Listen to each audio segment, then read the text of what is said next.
문학을 공부하는 방송 문학정독의 파우스트입니다.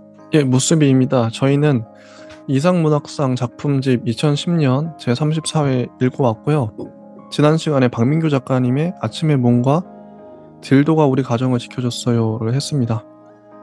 자, 이번 시간에는 네 작품을 하면 될 것 같아요. 배수아 작가님의 무정 먼저 들어가 보도록 하겠습니다. 이 작품은 읽으면서 깜짝 놀랐어요. 아니 이렇게 몽환적이기도 하고 되게 독특해요.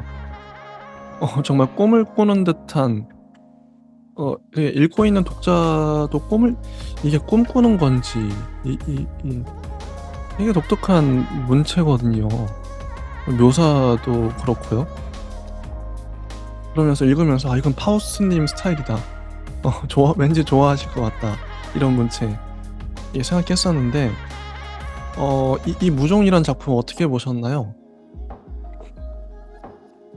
일단 기존의 이제 배수아 작가의 어떤 작품과는 좀 다르게 결이 다르게 담론들이 이제 충분히 많이 있다는 게 제일 재밌었고요. 특히나 여기서 바라보고는 어떤 거꾸로 된 시선들이 굉장히 흥미롭고 이제 구조도 이제 조금 굉장히 조금 이렇게 기존의 어떤 소설들이라고 좋은 소설의 어떤 모티브라고 할 수 있을 정도로 깔끔하고 그리고 여기 있는 다양한 어떤 이야기들이 하나하나 뭔가 묵직한 이야기들을 다루고 있다는 점에서 아주 재밌게 봤습니다. 그래서 이 작품을 솔직히 제가 잘 이해를 잘 못했어요. 보통은 이제 스토리, 서사 중심으로 많이 흘러가죠, 소설이. 근데 이 작품은 좀 달라요, 결이. 물론 이 작품도 스토리가 있고 서사가 있지만 묘사가 상당하고요. 그래서 아마 파우스트님이 이 작품을 진행해 주시면 어떨까. 좀 저보다는 더 좀 자세하게 설명을 해 주실 것 같아요. 한번 진행을 해 주시죠. 저는 자신이 없습니다. 이걸 읽으면서도 '아 이거 어렵다.' 그런 생각 많이 했거든요. 잘 안 잡혀요, 작품이. 한번 해 주시죠. 예. 저도 그렇게까지 자신은 없긴 하지만 그래도 저보단 잘하실 것 같아요. 결국에는 네, 저도 이제 이렇게 잘 못할 것 같지만 일단은 해보겠습니다. 네. 예, 좋습니다. 예. 좋습니다. 이 무종이라는 작품은 모형 비행기 수집가와 함께 택시를 타고 하나의 어떤 로드 뮤비처럼 같이 얘기를 하면서 어, 계속 얘기를 하는 이야기예요, 사실. 네. 중간중간에 이제 굉장히 많은 이야기들을 많이 하는데요. 이제 첫 번째 이제 담론 중에 하나가 물론 이제 이 어떤 형식이라고 볼 수 있지만 사실 이 형식은 저도 이제 말하기가 애매한 게 굉장히 좀 모관적이기도 하고 그리고 이게 하나의 어떤 상징이나 서사의 어떤 결이 응축돼 있어서 이게 뚜렷하게 보이는 게 아니라 이게 계속 이제 지나가듯 마치 무의식의 무슨 편린들처럼 이제 계속 이제 변화하면서 느껴지는데 맨 마지막에 이제 귀결이 되는 어떤 소설의 어떤 속성으로 귀결이 되는 그런 거거든요. 그래서 이제 어, 처음부터 얘기를 하자면 어, 이 문학이라는 어떤 그리고 무종이라는 그런 어떤 상징에 대해서 처음에 얘기를 해야 될 것 같아요. 맨 마지막에 결국에는 그 무종 강력 수분 크림이라고 발견이 되죠. 무종이라는 것은 무종 회사가 사라진 지도 오래이고 그런 크림에 판매되고 있는 사실도 듣지 못했고 복고풍의 곱슬머리 모델 이 천사처럼 미소 짓고 있는 광고판 이런 것들이 보여주면서 결국에는 이 무종이라는 것도 혹은 문학이라는 것도 다양한 의미가 함축이 된 것으로 보여요. 어떻게 생각하시나요? 저는 무종이란 제목을 보고 솔직히 처음엔 무좀이 생각이 나서 무좀 상관없겠죠. 무좀. 그래서 무종이 뭘까? 음. 어 근데 그쵸. 무종 이게 이 작품은 솔직히 저는 여기 있는 작품들은 다 한 번씩 읽어 봤거든요. 근데 시간이 더 있었으면 배수아 작가님의 무종만 두 번 읽어 보고 싶다. 두 번째 읽어 보면 좀 다르지 않을까? 왜냐면 제가 잘 파악이 안 됐기 때문에 이게 잘 잡히진 않아요 아직까지는. 한 번만 봐서는. 그게 좀 아쉬워요. 그래서 좀 한 번 더 읽어 봤으면 좀 더 좋았겠다. 그렇습니다. 예. 네, 저도 뭐 비슷한 의견인데요.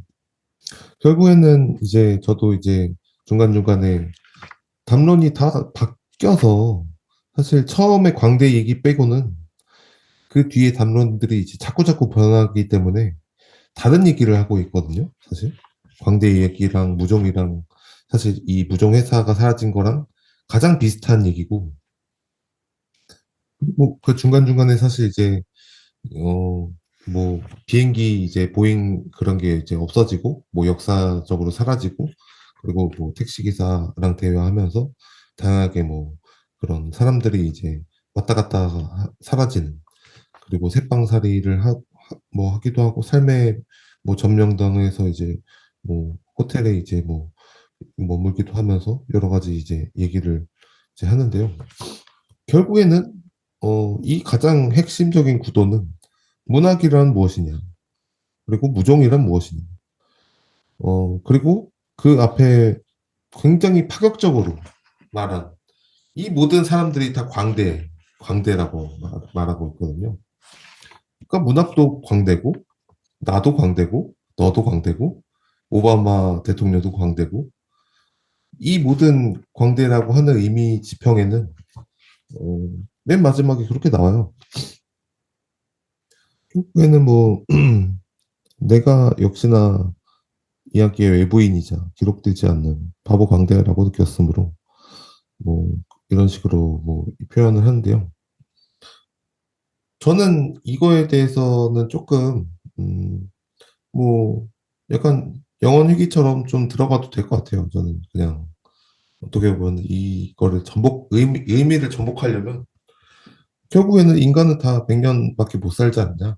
뭐 결국에는 이름 남긴다고 해도 광대일 뿐이고 그 유명한 철학자 뭐 러셀, 칸트, 뭐 헤겔 이런 사람들보다 옆집 동네 아줌마가 더 행복하다. 내가 보기. 그 광대 짓을 안 하니까. 이런 식으로 의미의 역전을 할 수 있다면. 아니, 저는 뭐 시에서 약간 그런 말은 하긴 했어요. 오히려 칸트, 러셀 이런 사람들보다 옆집 아줌마가 더 행복하겠다. 뭐 이런 식으로 의미의 역전을 했는데 어, 그 정도의 지평을 또 가진다면 되게 도발적인 의미의 어, 이게 말이 되냐 뭐 이렇게 됐는데 아무튼 여기서는 이제 문학성 혹은 광대나 어떤 문학이 이제 가진 그런 어떤 파편성 그리고 뭐 어떤 익명성 그리고 이제 뭐 여러 가지를 이제 제목을 하는 듯해요. 뭐 의뢰하는 것처럼. 근데 아무튼 천천히 들어가 보죠. 아니 저는 무종이라는 게 이 서사 자체가 어 택시를 타고 모형 비행기 수집과와 함께 무종을 찾아가는 얘기잖아요. 어 무종이라는 탑인데 막 헤매기도 하고 막 그 주변에서 막 헤매고 결국에는 무종이란 탑으로 가나? 아무튼 그런 거거든. 가면서의 이야기. 음. 막 헤매고. 이런 그러니까 이게 그럼 도대체 무종이 뭐냐? 왜 가는 길에 이렇게 헤매냐, 사람들이. 그게 어떤 알레고리로 작용을 하는 것 같기도 하고, 음, 무종의 어떤 인생의 목표일 수도 있고요. 뭐, 아무튼, 예, 일단, 예, 진행해 주시죠. 네. 음, 저도 그래서 그 무정의 탑이라고 하는 게 결국엔 카프카의 성처럼 뭐 하나의 알레고리, 뭐 하나의 어떤 목표, 혹은 목표 없음에 대한 목표, 뭐 여러 가지로 이제 얘기를 할 수 있을 거라고 생각이 들었는데요. 근데 중요한 거는 이 무종의 탑을 이제 걸어가는 어떤 단계적으로 이제 탑석으로 들어가는 어떤 입구에서 사실 이 얘기들이 정확히 무슨 얘기를 이제 딱 접합하고 있는지 저도 너무 이제 그 애매하게 사실 좀 심지어 뭐 사실 이렇게 카프카도 이 성에서 뭐 아주 애매하게 그렇게 얘기를 하긴 했지만 결국에는 이 성 자체가 중요한 게 아니라 중간에 활주로처럼 빠져버리거든요. 음, 이 예. 어? 그 성은 이제 없어지고 갑자기 음, 엔진 달린 모형기가 나오고 그리고 홍콩 인터컨티넨탈 호텔 이게 나오고 금고의 비밀번호가 나오고 이것이 내 집인가 내 꿈인가 뭐 혼돈인가 뭐 이런 식으로 나오다가 결국에는 그때 사가주 앞에 놓고 서로가 일생 동안 임시로 살았던 거주지에 대해서 대화를 나누거든요. 프랑크푸르트 어판거리지. 근데 이게 사실은 그냥 뭔 얘기를 하는 건지도 모를 정도로 저도 뭐지? 뭔 얘기하는 거야? 음, 그 광대 얘기까지는 제가 힌트를 얻었는데 음. 그러니까 이 소설의 그, 네. 특징은 불명확함, 이게 안개를 걷고 있는 것 같은 느낌인 것 같아요. 이건 일부러 배수아 작가님이 노렸다고 생각이 드는 게, 다 알겠죠. 이 독자들이 어떻게 읽을지. 근데 일부러 이런 몽환적인 느낌을 자아낸 것 같고, 그럼 이런 형식을 통해서, 이런 문체를 통해서 도대체 뭘 노리는 거냐. 그 첫 번째 문단도 되게 길어요. 아, 문단이 안 끊겨요. 저 언제 끊어지나 보려고 몇 쪽을 넘겨봤었는데, 안 끊겨요. 계속 넘어가죠, 장이. 쪽이. 자, 85쪽에서 시작된 문단이 94쪽에서 문단 나누면 합니다. 이거 일부러 거의 10쪽 가까이를 문단 안 끊고 계속 쓴 거예요. 내리 그냥 계속 쓴 거예요. 문장이 문장을 이어가고 계속. 어, 도대체 왜 이렇게 썼지? 음, 그런 뭔가 노리는 게 있는 거죠. 이런 몽환적인 분위기를 통해서. 음, 저는 그래서 이 배수아 작가의 어떤 훌륭한 지점이 사실 그것이라고 생각합니다. 이게 사실 보레스나 이제 어떤 카프카적 헤매임과는 또 다른 헤매임이거든요.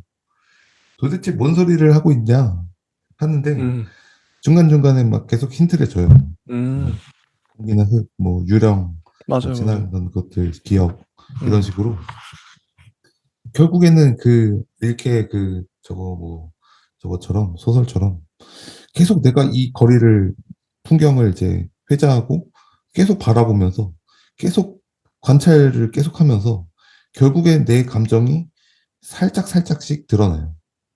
여기서 계속 이 장소는 뭔가 이상하고 나는 이제 유령처럼 뭔가 떠다니는 것 같고 결국에는 무종의 탑이라고 절규하듯이 말하는데 결국에는 뭐 내가 착각하는 게 아닌가 당신이 착각하고 있는 게 아닌가 내가 착각하고 있는 게 아닌가 결국에는 이게 뭐 꿈속을 지나가는 그림자 같으며 이 통증이나 부자유 또한 뭔가 내가 신체에 있는 뭐 육체 없는 신체, 뭐 육체 없는 정신, 뭐 이런 식으로 하나의 어떤 감정의 고리막을 만들어서 어떻게 보면은 그런 대단히 작가들이 할 수 있는 그런 상징으로 자신의 문체랑 문장을 하나를 그냥 알레고리로 상징을 만들어 버리거든요.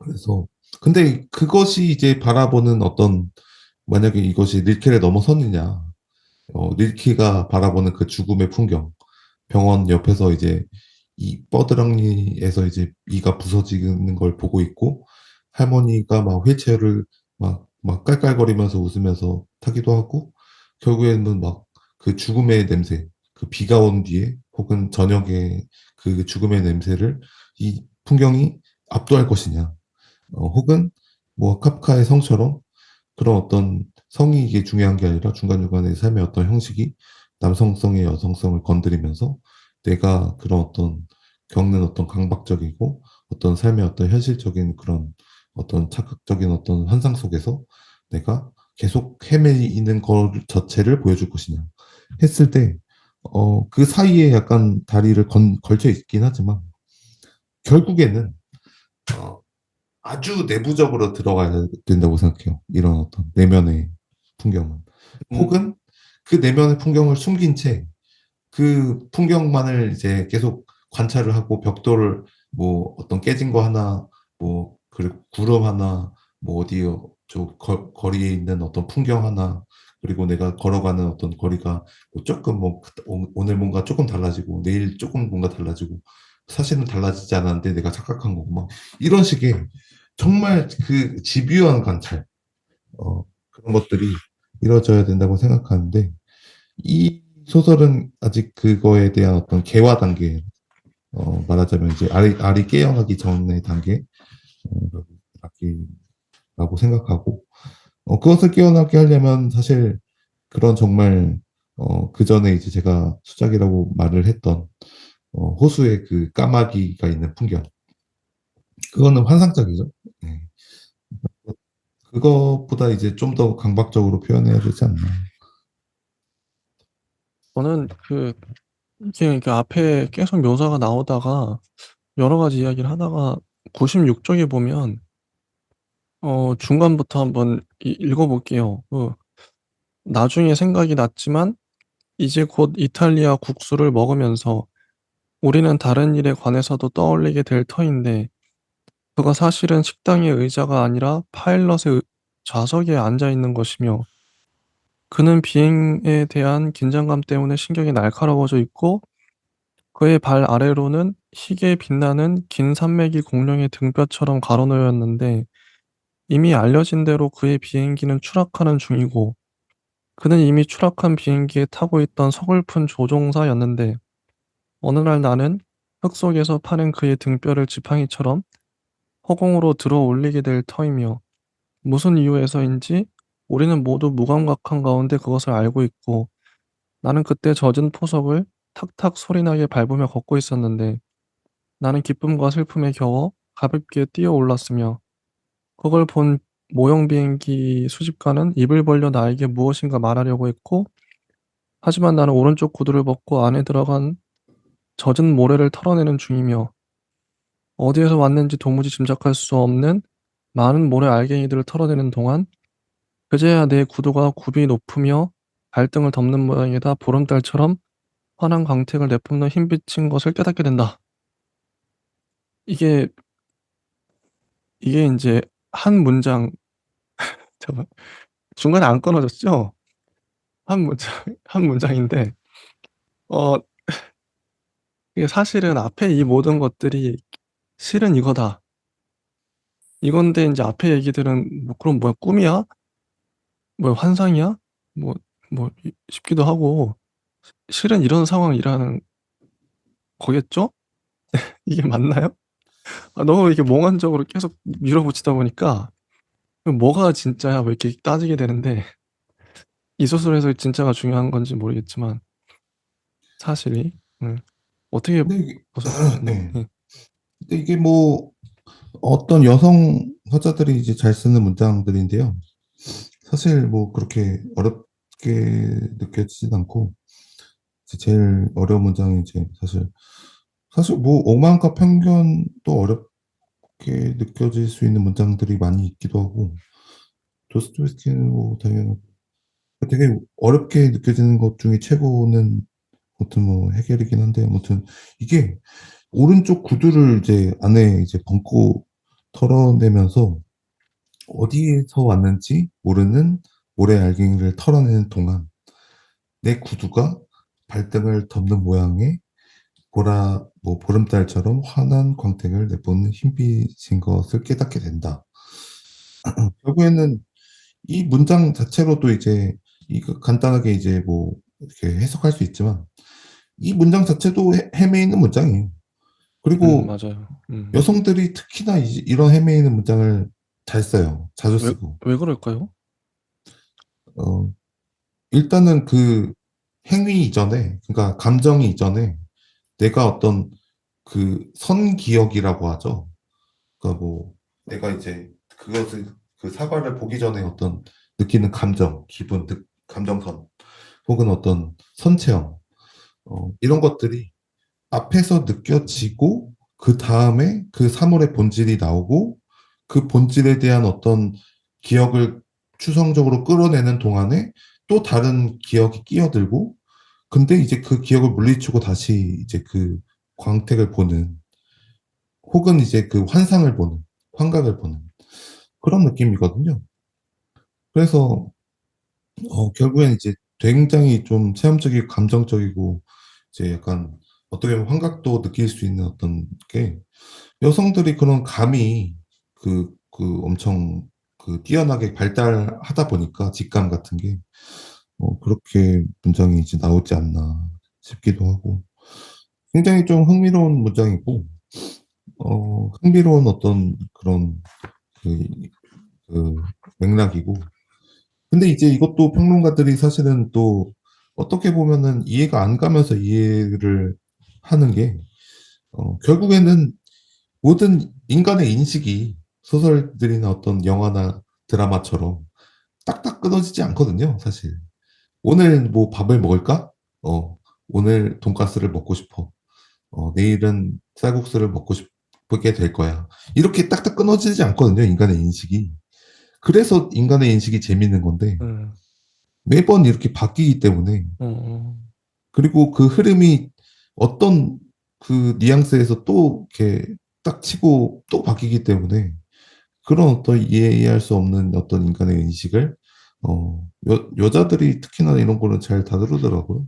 네. 맞아. 저도 공감이 되는 게 체험적이고 감각적이다. 그래서 여성적이다. 여성들이 이런 문장을 잘 쓴다. 진짜 그런 것 같아요. 굳이 남성과 여성을 나누자면, 어, 이게 이제 뭐, 당연히 이게 남성, 남성이라고 해서 이런 글을 못 쓴다 이런 건 아니고, 남성도 충분히 이런 글을 쓸 수 있는데, 여성화된, 여성적인 남성. 근데 정말 독특하고, 음, 장점이 있는 것 같아요. 근데 재밌는 게 이런 거를 그동안 많이 못 봤죠, 저희가. 대놓고 이렇게, 쓴 글을. 그동안 서사 위주의, 그것도 서사 위주의 그런 글, 좀, 뭔가 선명한 글? 도대체, 화자가, 이 작가가 뭔 말 하려는지 분명한 글, 그런 건 쉽잖아요? 이런 건 어렵단 말이죠. 읽다 보면 도대체 뭘 말하고자 하는 거야? 이런 글만의 가치가 있는 것 같아요. 그래서, 선뜻 잡히진 않지만, 뭔가 느낌이 있어. 감정이 있어. 이런 거죠. 그래서 되게 몽환적인데 좋았던 것 같아요, 저는. 그렇습니다. 어허. 그래서 근데도 이제 이런 글들이 어떤 지향하는 어떤 뭔가 단점이라고 한다면 결국에는 이 이해할 수 없는 형식의 이해에서 자신이 어떤 이 무의식의 어떤 흐름을 문학적으로 보여주실 것인가. 인간의 인식은 원래 이런 거야. 인간은 딱딱 끊어지게 이성적으로 생각하지 못해, 사실은. 정말 이제 무의식의 어떤 편린들로만 이루어진, 그리고 인간의 인식은 정말 파편적이야. 이렇게 말하고 싶을 수도 있는데요. 이런 것들이 사실은, 저는 조금 더, 이런 형식의 이제 글들도 많이 봤지만, 어, 다양하게, 좀 변주를 시켜도 좋을 것 같아요. 특히나, 어, 이 어떤 하나의 그 오마주나 이제 하나의 어떤 세계를 보여주는 형식에서 약간의 뭔가 심심함이 느껴질 수도 있는 그런 어떤 형식에는 특히나 이렇게 자신의 어떤 하나의 사물처럼 유리가 돼서 이 사물들을 관찰하는 형식에는 어, 중간중간에 자신의 어떤 핀치가 벗어날 정도로 어떤 풍경들을 그리는데 뭐 아이스크림 가게를 걷다가 뭐 정말 이제 자신이 이제 맨홀에 빠질 것 같은 뭐 공포를 이제 상기시키다는 거 그런 거는 뭐 그런 거 있잖아요. 뭐 사실 뭐 가는데 이제 걔가 이제 뭐 자신 때문에 이제 음. 막 짖는데 뭐 걔가 이제 굉장히 조금 뭔가 공포스럽게 막 다가온다거나 혹은 이제 뭐 주방이나 이제 어떤 테라스 딸린 이제 정원 하우스에서 뭐 구멍 그 숭숭 뚫린 사과들을 보면서 막 두더지 얘기를 하는데 그 두더지 얘기를 막 3페이지 걸쳐서 두더지는 뭐 어떻게 막 꼬리를 어떻게 하고 뭐 어떻게 뭐 두더지는 뭐 어떻게 있고 막 이렇게 한다거나 결국에는 그런 구멍들 어떤 차분한 어떤 예감들이나 구멍들이 이 소설의 이제 하나의 그 상징으로 조금 더 다가갈 수 있으면 좋다는 생각이 듭니다. 좋습니다. 일단 이 소설은 여기까지 해 볼까요? 네, 시간이 이거 하나만 해도 벌써 30분이 흘러갔네요. 이렇게 많은 이야기를 할 수 있을 줄은. 이 소설은 아마 다음에 다시 또 보면 또 다를 것 같아요. 그다음 작품은 전성태 작가님의 이야기를 돌려드리다라는 작품인데요. 이 작품은 어머니가 치매에 걸리셨어요. 근데 어렸을 적에 어머니가 어린 나에게 이 화자에게 해 줬던 말들이 있죠. 이야기들이 있는데 그 이야기를 다시 어머니에게 해 줘요, 이 화자가. 뭐 그런 얘기입니다. 그래서 이야기를 돌려드리다. 이건 어머니가 했던 얘기를 돌려드리는 것이겠죠. 어. 그래서 이 소설 뭐 짧지만 어 훈훈하기도 하고 음 그리고 처음 시작할 때부터 인트로부터 이래요. "먼저 아주 허황된 이야기를 들려드리게 되어 독자에게 미안하다. 지금껏 나는 삶이니 세계니 하는 것들을 분석하는 입장에서 소설을 써왔다. 삶이 믿을 수 없고 알 수 없는 판타지의 세계에 속하기도 한다는 사실을 믿지만 적어도 나는 눈으로 보고 마음으로 겪은 명백한 세계만을 그리려고 애써왔다." 그러 뭐 이런 식으로 이건 아예 그 소설가가 전성태 작가님이 독자들에게 말하는 것 같거든요, 화자가 아니라. 이런 식으로 인트로를 하는 건 좀 이례적이죠? 예. 아니 소설가가 대놓고 이렇게 소설 밖에 독자한테 말하네. 음. 그래서 아예 각을 딱 잡고 들어가요. "양해를 구한 김에 이 소설이 어머니를 위해 지어졌다는 사실을 마저 밝히겠다." 어 어 "어머니는 몇 년째 치매에 걸려 나날이 기억을 잃어가고 있다." 이렇게 시작을 해요. 그래서 이런 인트로 어 이건 그래서 더 진짜다. 어 엄마가 진짜 치매에 걸렸고 근데 진짜 있었던 일이다. 이런 느낌이거든요. 음. '진짠가?' 싶었어요 읽으면서도.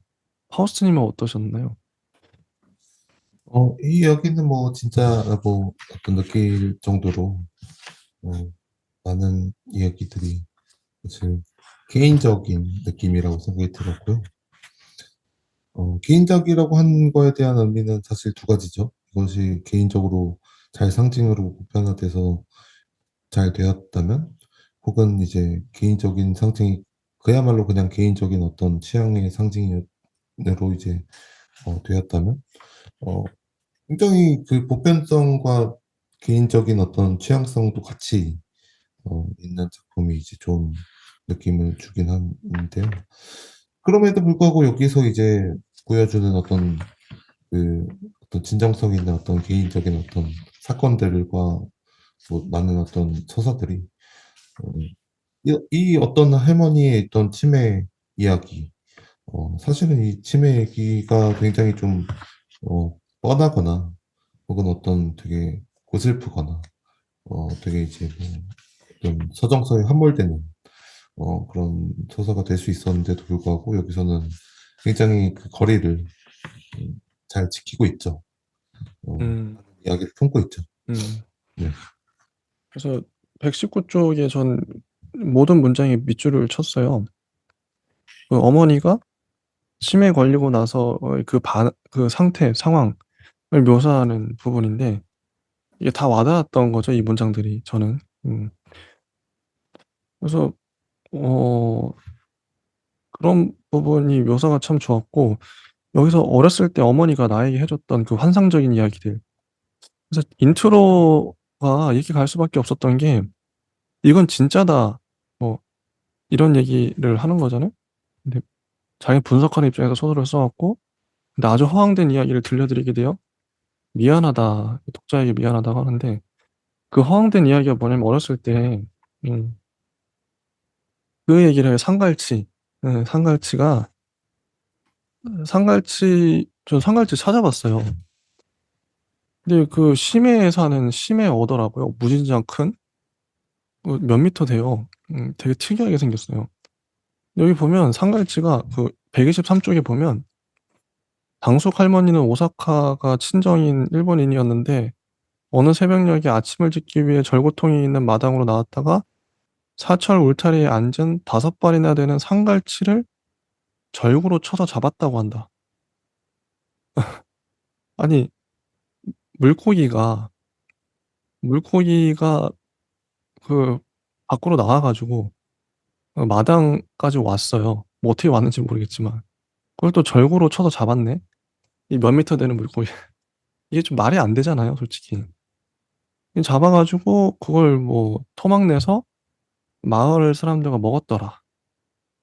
뭐 이런 얘기거든요. 좀 황당하죠. 어. 뭐 절구로 쳐서 잡았다는데. 아니 이게 이런 얘기를 해요. 그래서 아마 인트로를 그렇게 쳤나 싶기도 하고 어머니가 어렸을 때 이런 얘기를 들려주기도 하고. 그래서 뭐 "지금껏 살 상갈치에 들려 살아오지 않았나."는 느낌이 들었다.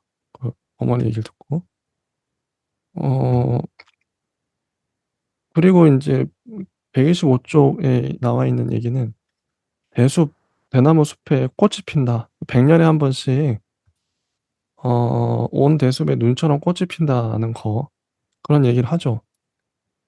대꽃이 어떤 건가? 근데 그 대숲 꽃이 핀다면 대숲이 말라 죽는데요. 음. 그거에 대한 상상을 막 해요, 이 아이가. 예. 그런 거. 그리고 이 아이는 음 꿈을 꾸는데 어렸을 때 이 무병인 것 같은데 꿈을 꾸고 나면은 사람이 죽어요, 이 아이가. 꿈을 꾸면 할 뭐 아는 할머니가 죽기도 하고 어 "앞으로 무슨 이상한 꿈 같은 거 꾸면 남한테 얘기하지 마라. 엄마한테만 얘기해 알았지?" 이렇게 되죠. 이런 어린 시절을 보냈어요, 이 아이 이 화자는. 음.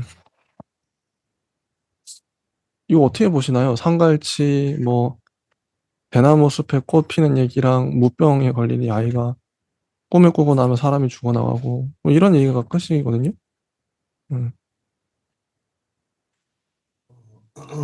그럼에도 여기에서 이제 좋은 어떤 어 약간 좀 뭔가 그 해리포터에 이제 좀 뭔가 접합되는 지점 같은 느낌은 이 상가치 얘기도 이제 약간 신화 같은 느낌이 들고 그리고 어머니가 사실 여기서 참모로 서울에서 이제 나보다 젊은 나보다 더 나은 어떤 형태로 환승공을 이제 내달리면서 너처럼 여유 부리다 살다가는 서울에서 못 버틴다 이러고 아 맞아요. 예. 이게 좀 이렇게 일부러 뒤튼 건지는 몰라도 이게 현실인지 몰라도 이게 되게 재미있는 광경이거든요. 어. 물론 이제 앞에 부분도 이제 어느 정도 재미가 또 있긴 하지만 또 그런 오르간 파묵도 이제 잘 쓰고 다른 작가들도 잘 쓰는 거긴 하지만 이 부분이 사실 저는 되게 재밌었던 게 굉장히 그냥 시골에서 이제 농사만 하실 것 같은데 도시에서 이제 생활을 하면서 나보다 이제 더 빨리 이제 가로채면서 이제 자리를 이제 딱 힘들게 이제 살았던 치매하기 전의 이야기 이런 게 이제 딱 그냥 제 어떤 뭔가 스위치를 딱 건드리면서 어, 그러니까 뭐 어떤 도시의 어떤 풍경이겠죠. 흔한 저도 이제 직장인이었으니까 그런 것들을 딱 풍경을 주면서도 이 신화의 얘기가 마치 그러면 제 얘기 같은 하나의 어떤 스위치를 딱 연결했으니까 어, 아 그런 상갈치 얘기도 있었구나. 우리도 옛날에 그런 거 있었을라나 하니까 생각이 안 나니까 어, 다른 책에서 다른 음. 책에서 그런 게 있었구나. 뭐 돌고래 같은 건가? 뭐 이렇게 얘기하면서 재밌게 봤던. 네. 맞아. 방금 말씀해 주셨던 게 124쪽에 거의 아랫문단에 있는데 이 문단이 참 좋거든요. 어머니가 그 바로 위에는 인제 지하철 타는데 환성을 무렵에 냅다 내달렸죠. "이래야 자리를 잡을 수 있다. 너처럼 여유 부리고 살다가는 서울에서 못 버틴다." 이런 말씀하시면서 또 어머니는 "농사 짓는 일에 비하면 서울에서 돈 벌기가 식은 죽 먹기라고 말하곤 했다. 그러면서 늘 좀 더 젊어서 상경하지 못한 일을 아쉬워했다. 어머니가 억척 아줌마가 되어가는 모습이 나로서는 쓸쓸하면서 한편으로 미안하고 죄스러웠다. 뒷날 어머니가 치매와 더불어 우울증 진단을 받았을 때 나는 어머니의 서울 생활이 얼마나 힘에 부쳤는지 깨닫게 되었다. 어머니는 서울에서 단거리 달리기 선수처럼 긴장해 살았던 것이다." 이 부분이 참 좋아요. 아 그렇게 사셨기 때문에 치매에 걸리신 거겠죠? 음. 안쓰럽기도 하고. 근데 그 상갈치나 대숲에 꽃이 핀다는 얘기 정말 환상적인데 그리고 아이가 인제 무병에 걸려 가지고 꿈만 꾸면 사람이 죽어나가고 이 어린 시절의 이 환상들 그 환상이 이 아이를 키우고 근데 그런 얘기를 어머니한테 다시 해 주잖아요. 이 성인이 된 이 사람이 어 그렇 그렇죠. 이야기가 아이를 키우고 그 아이가 다시 어른이 돼서 엄마에게 얘기를 해 주는 그런 소설입니다. 음 그죠. 맨 마지막 장면이 132 쪽에 뭐 "얘기를 너무 좋아하면 가난하게 산단다. 어머니는 졸음에 겨워 그렇게 말하곤 하였다. 요양원 침대에 누운 어머니에게 이야기를 해 주느라고 나는 일찍이 어머니에게 들은 이야기들을 애써 떠올려야 했다.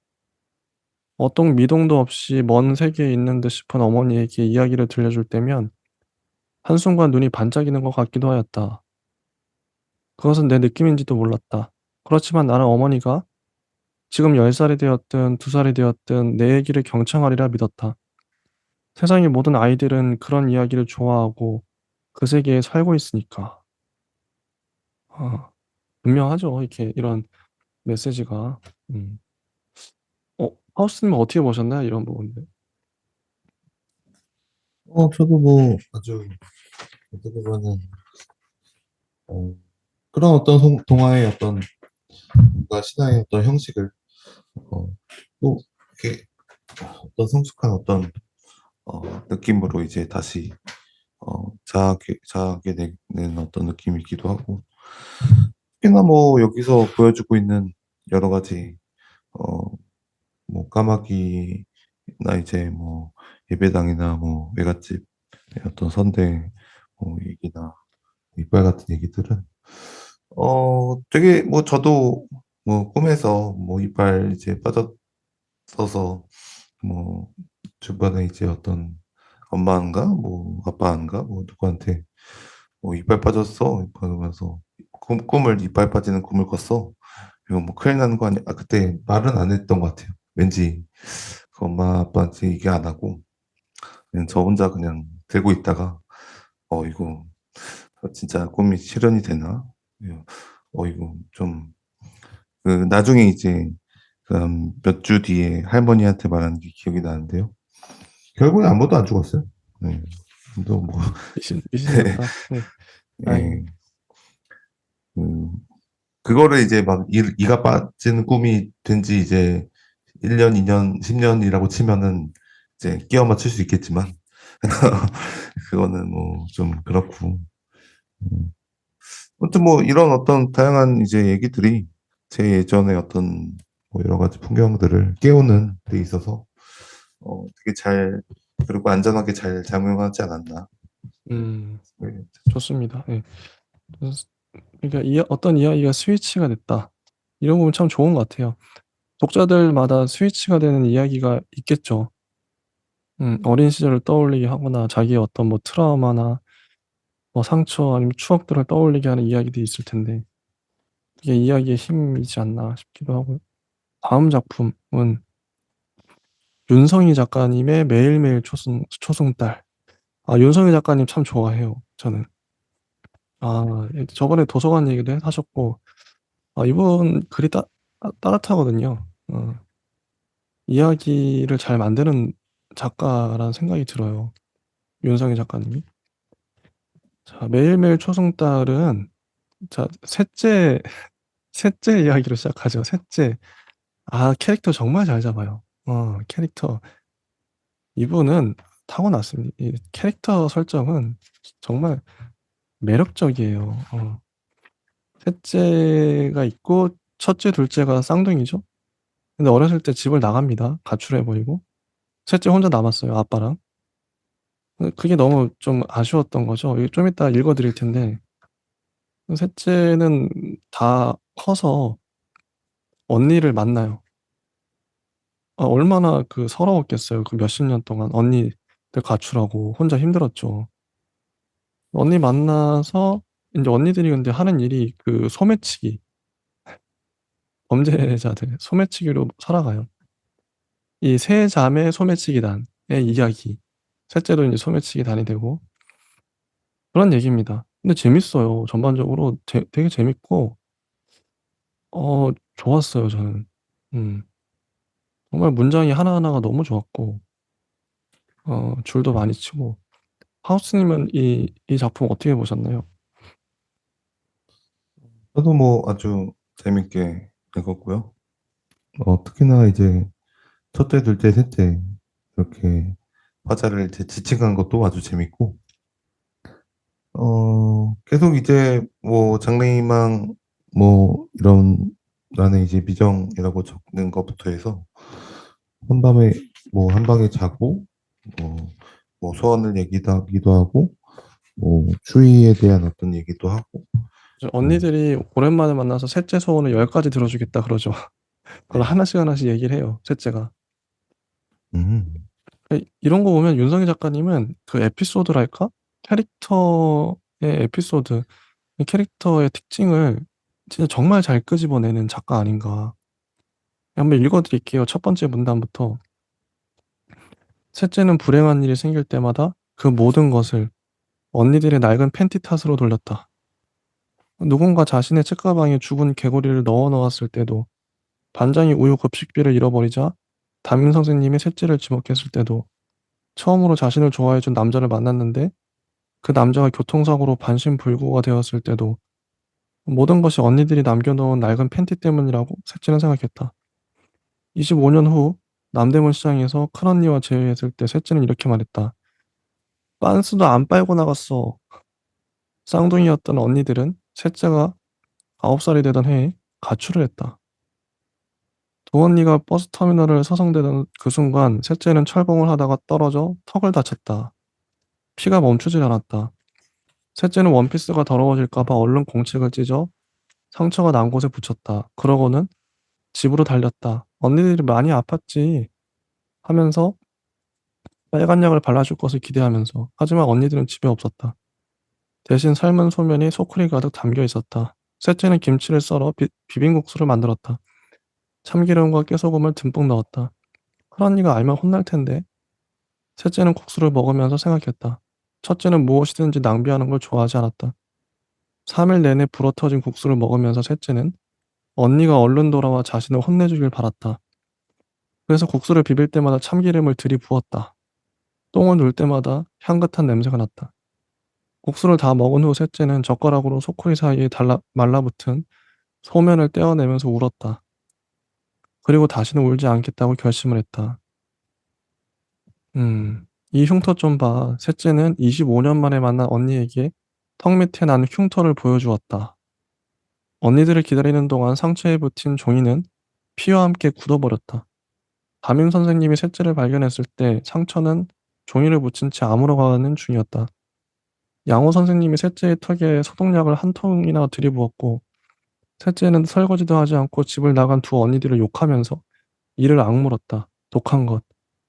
양호 선생님은 핀셋으로 종이 조각을 떼어내면서 말했다. 선생님이 말처럼 독하게 살려고 노력했지만 뜻대로 되지 않았고 언니를 다시 만나기 전까지 4번이나 사기를 당했다. 모든 일이 무관심했던 아버지는 두 딸이 사라지자 종일 잠만 자기 시작했다. 셋째는 언니들이 버리고 간 누런 팬티를 삶았다. 팬티에 고무줄을 갈아 끼울 때면 언니들이 왜 집을 나갔는지 어렴풋이 알 것도 같았다. 셋째는 구멍난 팬티를 입을 때마다 평생 아무도 자신을 사랑해주지 않을 것이라는 예감에 사로잡히곤 했다. 그리고 그것을 증명이라도 하려는데 셋째는 아무도 사랑을 하지 않았다. 아무도 사랑하지 않았기 때문에 미래도 믿지 않았고 미래를 믿지 않게 되면서 겁이 없는 아이가 되었다. 훗날 세자매의 손을 치기단을 결성했을 때 언니들은 셋째의 대범함에 놀랐다. 언니들의 기억 속에 남아있는 셋째는 개미만 보아도 울던 9살짜리 소녀였다. 언니들은 셋째가 왜 그렇게 변했는지 알 수 없었다. 그 모든 것이 자신들이 남기고 간 낡은 속옷 때문이었다는 것을. 뭐 이게 첫 번째 파트예요. 거의 다 읽었죠. 아, 강렬합니다. 팬티 얘기하면서. 이게 이 소재를 정말 잘 잡아요. 그러니까 어렸을 때 언니들이 가출했다. 그리고 셋째가 남겨져서 혼자 서럽고 외로웠다. 이걸 나타내려고 이 에피소드를 가져온 거잖아요. 정말 잘 가져왔어요. 기억에 딱 각인될 만큼. 팬티 얘기. 빤스도 안 빨고 나갔어요. 거기다가 국수, 국수 혼자 먹죠? 참기름 막 들이부어가지고. 그리고 이제 이 턱도 깨졌는데 이거 언니들한테 이제 뭐 호응해달라고 하려고 했는데 언니가 없어. 근데 그게 이제 턱에 이제 그 상처. 응. 이런 것들이 하나하나가 좋은 소재들이고 소재를 너무 잘 살려요. 에피소드도 참 좋고요. 이런 감각이 전 뛰어나다고 생각해. 윤석열 작가님은. 이거 드라마로 만들어도 되거든요. 드라마나 영화로. 이런 에피소드 진짜 다 이미지가 그려지잖아요. 탁월하다. 이런 거, 이 소설 내내 이런 장면이 나옵니다. 좀 인상적인 장면들이죠. 잘 뽑아내요, 정말. 하우스는 어떻게 보셨나요? 이런 첫 장면? 저도 뭐 타고난 어떤 감각의 이야기꾼이 어떻게 하면 이렇게 자신의 어떤 서사를 재밌게 끌고 갈 수 있는지 객관적으로 볼 수 있는 작가라고 생각이 들고요. 맞아요, 맞아요. 감각이 있어요, 진짜. 특히나 이제 하나하나 문장에 그런 것들을 심어 넣는 게 정말 뭐 굉장히 인생에서 가장 사실 그 소설가의 어떤 미덕 중에 하나가 인상에 깊은 인생의 뭐 그런 장면들을 이제 하나로 웅축해서 넣으면은 되게 재밌거든요. 그래서 여기서도 이제 첫째, 둘째, 셋째 얘기뿐만 아니라 담임 선생 얘기, 좋은 좋아했던 남자, 그리고 사고, 그리고 빤스 얘기, 강박증이나 어떤 트라우마나 혹은 뭐 피해 직접은 아니고 아무튼 하나의 어떤 그거 뭐라죠? 징크스? 어, 음, 오늘 내가 뭐 하나 음, 라이터 음, 이거를 하늘색 라이터를 들고 하면 오늘 음, 잘 풀릴 음. 것이다 같은 뭐 약간 자신의 어떤 강박적인 징크스를 이제 나타나는 거기도 하고 이런 것들이 정말 뭐 자신이 이제 인생에서 가장 내가 기억나고 감명 깊고 어떤 좋았거나 슬펐거나 어떤 화려했거나 괴롭거나 이런 장면들이 과연 뭘까 반추했을 때 이런 장면들을 쓰고 싶구나 하면서 쓰고는 어떤 작가의 소질이 굉장히 느껴지는 작품입니다. 장면을 포착해내는 능력이 정말 탁월하신 분이라서 이야기를 만드는 탁월한 이야기꾼이에요. 윤석희 작가님은 장면 포착도 그렇고 캐릭터 구축, 캐릭터도 정말 잘 만들어요. 매력적으로. 보면 138쪽에도 한번 보면 읽어드릴게요. 셋째는 고등학교를 졸업할 때까지 장래 희망란에 미정이라고 적었다. 그건 자매들의 아버지가 자주 쓰던 말이었다. 13살에 고향을 떠난 이후로 20년 동안 아버지는 하루에 5시간 이상을 자본 적이 없었다. 모래자루를 나르던 꼬마아이가 벽돌 공장의 사장이 되기까지 얼마나 많은 것들을 견뎌야 했는지 아버지는 셋째를 낳은 후 자리에서 일어나지 못하는 자매들의 어머니에게 이야기하곤 했다. 모두 떠나고 막내딸만 남게 되자 아버지는 쪽잠을 잤던 그 옛날 보상이라도 받으려는 듯이 잠만 잤다. 그리고 잠에서 깨어나면 마당에 쪼그리고 앉아 해바라기를 하면서 막내에게 이렇게 말했다. 아버지의 꿈은 이런 게 아니었다. 셋째는 평상에 엎드려 숙제를 하면서 대꾸했다. 뭔데요? 알아서 뭐하냐? 다 지난 일인데. 아버지는 하수구를 향해 담배꽁초를 던졌다. 다 부질없어. 너도 미리 정하지 마라. 미정이야, 미정. 셋째는 숙제를 하던 노트 한 귀퉁이에 미정이라는 단어를 적어두었다. 셋째는 짝이 오늘은 뭐 할 거니 하고 물으면 미정이야 하고 답하는 아이가 되었다. 이런 거죠. 아, 이 에피소드 참 좋아요. 그래서 아빠는 잠만 자게 됐고, 그래서 이 아이는, 셋째는 장래 희망이 미정이 됐어요. 아, 정말 인상적이야. 아, 어떻게 이런 에피소드를 만들어내는 거지? 아, 정말 탁월하죠. 인상적이에요, 정말. 그래서 윤성희 작가님한테 많이 배웁니다, 이런 부분들. 아, 이렇게 에피소드를, 아, 이렇게 캐릭터를 하는구나. 아, 많이 배우죠. 정말 좋아요. 소설을 읽으면 이런 장면들이 많이 나와요. 인상적인 것들이. 음, 그래서, 좋습니다. 어, 그래서, 141쪽이 아까도 잠깐 나왔지만, 언니 교통사고로 반신불수가 된 남자친구를 둔 적이 있어? 셋째가 물었다.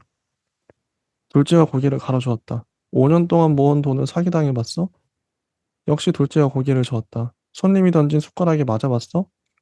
첫째와 둘째가 동시에 고개를 저었다. 이제부터 여긴 내 방이야. 둘째는 물에 풀어진 휴지를 보면 슬프냐고, 버스 정류장에 혼자 앉아있는 사람을 보면 가슴이 아프냐고 물었다. 둘째의 첫사랑은 자기가 남을 웃길 수 있다고 착각을 하는 남자였다. 코미디언의 흉내를 자주 냈는데 하나도 똑같지 않았다. 하지만 둘째는 열심히 웃어주었다. 자기처럼 억지로 웃어주는 여자가 그 남자에게 또 있다는 사실을 모르는 채. 남자가 헤어지자고 했을 때 둘째는 카페에 있는 사람들이 모두 쳐다볼 정도로 큰 소리로 말했다. 솔직히 말할까? 넌 하나도 안 웃겨. 집으로 돌아오는 길에 둘째는 자신의 바지가랑이를 잡고 구걸을 하는 거지를 만났다. 생일날 남자가 사주었던 바지였다. 둘째는 거지의 허벅지를 발로 걷어찼다. 그리고 침을 뱉었다. 자신이 왜 그런 행동을 했는지 종종 둘째는 스스로에게 묻곤 했다. 하지만 어떤 답을 내릴 수가 없었다. 다만 거지를 향해 침을 뱉는 순간 자신이 처음으로 남자에게 반말했다는 사실이 선명하게 떠올랐다. 뭐 이런 식으로 정말 빠져들죠. 문장 하나하나 정말 잘 쓰시고요. 음, 아마 거의 진짜 가장 대중적이고 대중들이 좋아할 만한 어렵지가 않아요. 윤석열 작가님 소설은. 읽으면 되게 따뜻하고 훈훈하고 에피소드도 인상적이고요. 아마 영상화하기 최적화된 작품을 쓰시지 않나. 이 소설이 영화화나 드라마화 되면 참 좋겠다는 생각을 하게 되죠. 윤석열 작가님 소설은. 좋아요. 대중적이에요. 음. 그래서 어떻게 이 자매들이 소매치기 단이 됐는지 그런 얘기 흥미진진하게 나옵니다. 음. 파우스트님 어떻게 보셨나요? 네. 이게 또 영화화가 되면은 사실 또 약간 예술 영화처럼 될 것 같아요. 어떻게 아, 그럴 보면. 수 있죠. 예. 왜냐하면 상당히 이제 묵직하고 안에 담겨 있는 내용 자체가 살짝은 또 피학적이고 과학적인 어떤 느낌도 있을 뿐더러 그 삶의 어떤 굉장히 좀 어떻게 보면 전환점이 될 수도 있는 혹은 어떤 인생의 하나의 말을 남긴다면 그런 어떤 말이 하나 남을 수 있는 자기 남자친구한테 들었던 말 혹은 내가 여자친구한테 했던 말, 뭐 여자친구가 나한테 했던 말 이런 식으로 굉장히 좀 묵직하기 때문에 이것이 만약에 상업적인 것은 못 될 것 같고 제가 보기엔 예술 쪽으로 갈 것 같고요. 근데 진짜 너무 그 묵직한 재미를 준다는 점에서 굉장히 저도 이제 재밌게 계속 읽었습니다. 맞아요. 읽는 맛이 있어요. 윤석열 작가님 글은 그 우리가 방금 전에 봤던 배수아 작가님의 무종과 좀 대비가 되죠. 무종은 되게 환상적이고 몽환적 이거 어렵잖아요. 난해한 느낌이라면 윤석열 작가님의 글은 되게 분명해요. 어렵지가 않아. 오히려 되게 선명하죠. 무슨 말을 하는지 알고 읽으면 바로 느낌이 오니까요. 아 그렇구나, 그렇구나. 이런 깨닫게 되는 에피소드도 되게 인상적이고 어, 재밌어요. 이야기 자체가. 그래서 이런 소설입니다. 윤석열 작가님. 그래서 제가 참 좋아하죠. 어, 그러니까 배수아 작가님은 굳이 따지자면 대중에게 가깝지는 않은 것 같아요. 매니아층이 좋아할 만한 작가 하면 배수아 작가님인 것 같고 윤석열 작가님은 많은 대중들에게 어필할 수 있는 그런 작가 아닌가 이런 생각이 듭니다. 네. 어, 일단은 그래서 뭐 이 정도 이 정도 하고 더 많은 말을 할 수 있겠지만 이 작품에 대해서 자 그리고 다음 작품은 김중혁 작가님 이분도 좋죠. 세계의 식탁 세계의 담배 이 작품은 SF 판타지라고 할 수 있죠. 어, 첫 문장이 이래요. 폭발음을 들으면서 2021394200은 우주를 생각했다. 이게 숫자가 나오거든요. 이름이죠, 이게. 음. 그, 이, 이 인물은, 어, 이게 담배 폭탄인데, 담배 안에 폭탄이 들었어요. 그걸로 이제 타겟을 제거하는 그런 암살자 같은 사람인데, 근데 이 인물이 사는 세계는 그 인간의 수명이 시계에 표시가 돼요. 그래서 이 인물의 수명은 지금 얼마나 남았냐면 39만 4,200시간 남았어요. 이 시간이 카운트가 점점 줄어가는 거죠. 근데 이 남자가 우연히 어떤 소녀를 만나죠. 그래서 그 소녀의 카운트는 몇인가? 되게 짧아요. 100시간 남았구나. 100시간이 또 99시간 남고 얼마 안 남았죠, 이 소녀는. 이 두 사람이 같이 가요. 같이 블랙홀 체험관에 같이 가죠. 소녀의 마지막 소원이라고 하면서 같이 갔다가 이 남자가 이제 또 다른 살인을 하러 가는데 이 소녀도 따라가겠다. 근데 갔는데 이 소녀는 어 우주로 가고 싶다 해가지고 이게 옥상에 이 소녀를 보내고 이제 폭발하면 너도 날아갈 거다 이런 건데 그 폭탄이 특이해서 근데 이 남자는 중간에 이제 살인하려고 했는데 발목이 잘리잖아요. 잘리고 거의 이 남자를 죽게 생겼는데 담배를 피워가지고 하는 바람에 해치우고 어쨌든 그런 내용. 폭발하고 막 어, 폭발음을 들으면서 이 숫자는 자신이 가게 될 우주를 생각했다. 이게 이제 마지막 문장인데 세계의 식탁, 세계의 담배. 뭔가 의미심장한 제목이죠. 자 파우스님은 이 작품을 어떻게 보셨나요? 음, 어, 일단 다시 보니까 굉장히 좀 흥미로운 느낌으로 이제 다가오는 작품이었는데요. 이 작품도 이제 스위치가 앞에 두 개인가 세 개인가 이제 있죠. 어, 그런 또 분위기도 그렇고 이제 그런 여자애가 나오는 것도 그렇고 그 여자애가 또 시한부인 것도 그렇고 다양한 어떤 뭐 추작물 같은 느낌도 들고 그런데요.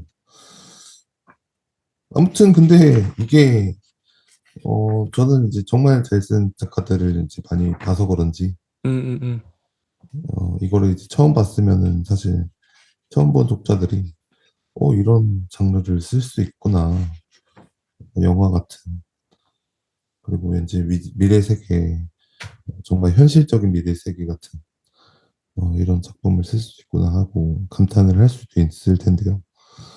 저도 이제 뭐 이런 작품들을 좋아해서 이런 이런 느낌도 좋아해서 뭐 영화도 이제 좋아하긴 하지만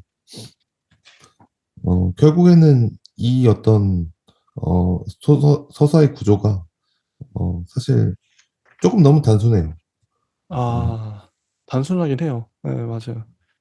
근데 이게 또 단순한 만큼 사실 또 재밌는 거가 사실 별로 없긴 한데 단순한 대신에 내가 좋아하는 거를 다 들고는 있거든요. 어, 왜냐하면 좀 그런 어떤 블랙 라군 같은 혹은 애니메이션 사이코패스 같은 그런 느낌도 주면서 다양한 어떤 형식인데 그럼에도 저는 이게 충분히 더 많이 쓰였으면은 결국에 이 내가 왜 이제 저기 뭐야 이런 어떤 일을 하는지 일을 또 하는 아, 와중에도 맞네. 안 그쵸. 나오죠. 네.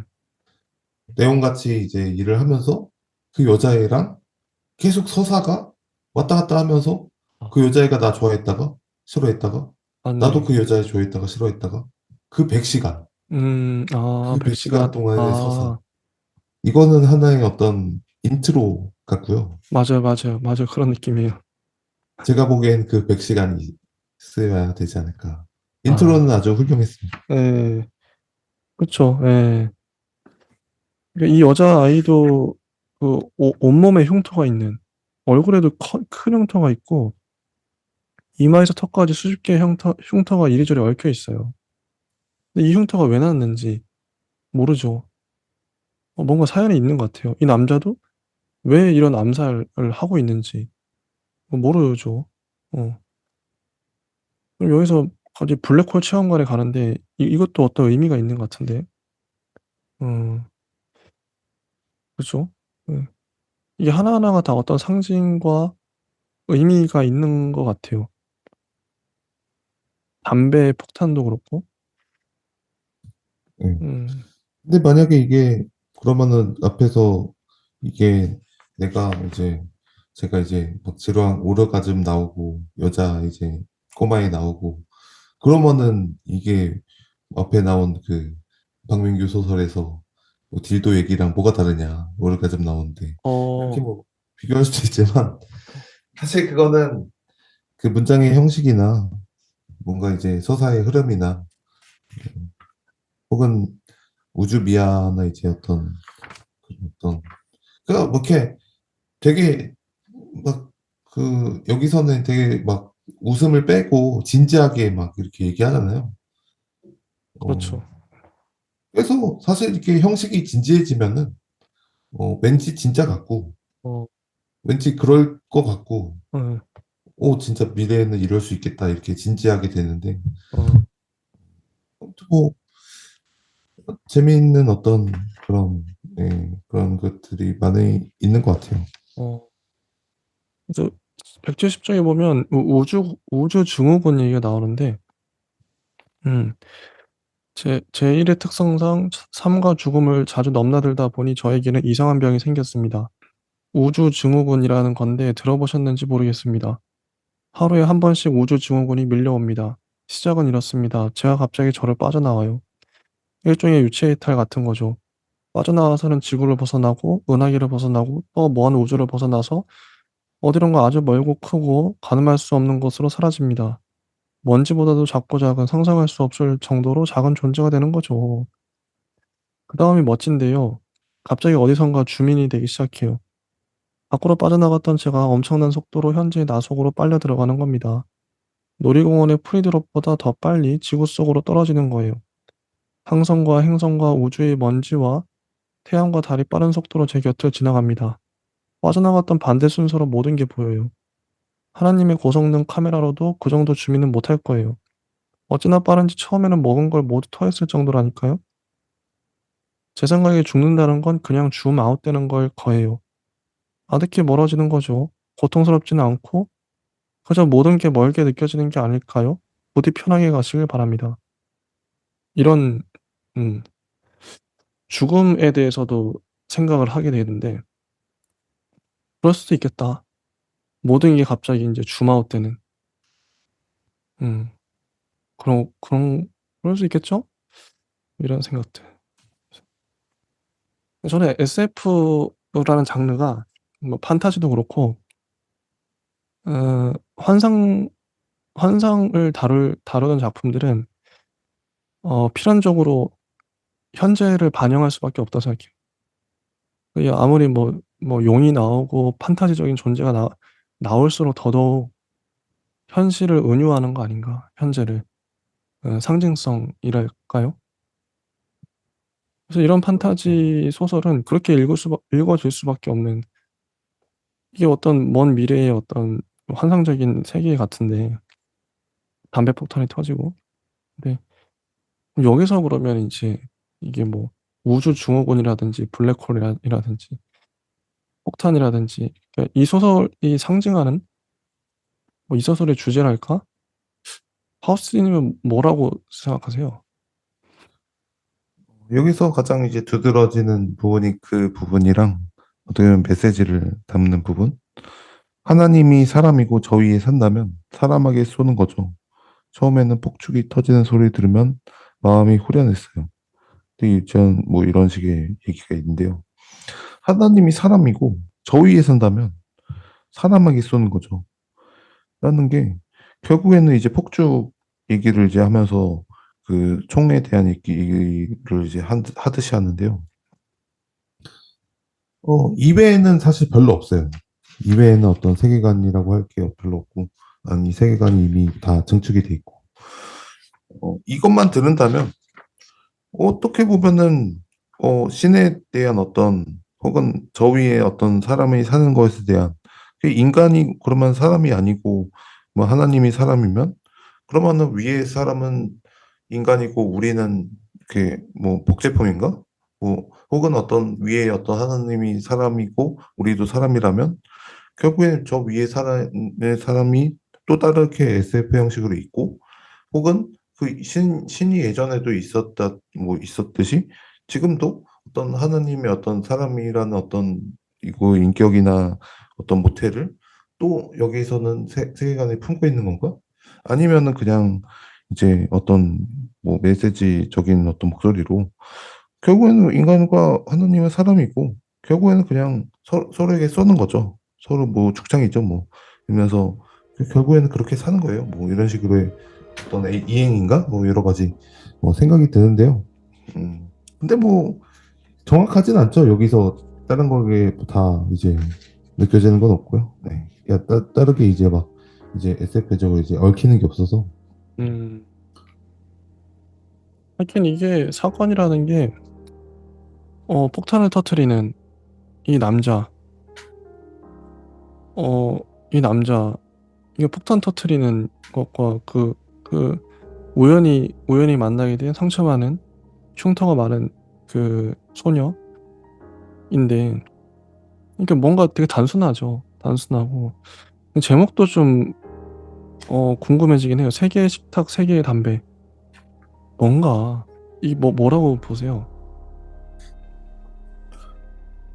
여기 있는 내용 안에서는 뭐, 그 느껴지는 어떤 그런 어떤 어, 결들은 이제 크게 많이 보이지는 않는데요.